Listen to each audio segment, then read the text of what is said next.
Galates, épisode 15, une influence qui ne vient pas de Dieu. Nous avons lu le chapitre 5 des versets 7 à 12. Paul s'exprime ici plus librement. On retrouve le ton d'anathème du début de l'épître. D'abord, il souligne que les Galates ont arrêté leur progrès dans la foi. Ils pensaient faire un bond en avant en acceptant la loi et en cherchant la circoncision, mais en fait ils se sont arrêtés. Ils ont été influencés par un esprit qui n'est pas celui de l'Évangile.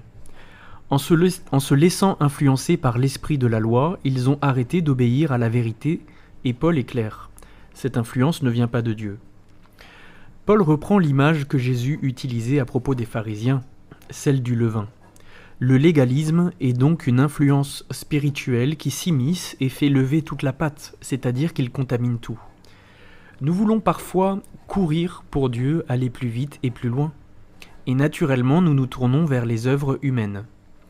Grâce à ce texte, nous comprenons que courir, progresser dans la foi, ne prend pas la forme des œuvres, mais au contraire, d'accepter toujours plus la grâce imméritée que Dieu nous fait. Nous remettre à courir, c'est approfondir notre foi et notre compréhension de la grâce de Dieu pour nous, en approfondissant notre compréhension de son évangile et de sa parole. Nous agiter dans des œuvres humaines épuisantes, c'est en fait nous arrêter. Paul parle ici d'obéir à la vérité. Mais de quelle vérité parle-t-on ? Celle de la loi ? Paul répond, celle de la croix. Paul nous informe qu'il est lui-même persécuté.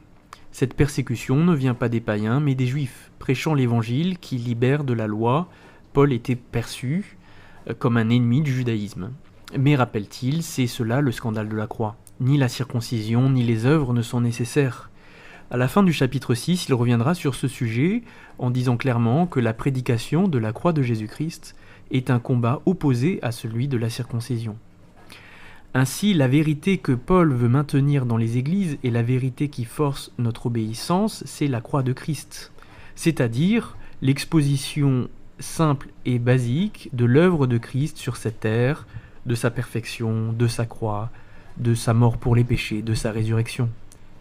Christ qui nous est dépeint comme crucifié et pardonnant nos péchés, que l'on soit juif ou non juif, circoncis ou incirconcis. Puisque les judaïsants demandaient d'obéir radicalement à la loi, Paul demande d'obéir radicalement à la vérité, en acceptant la croix de Christ.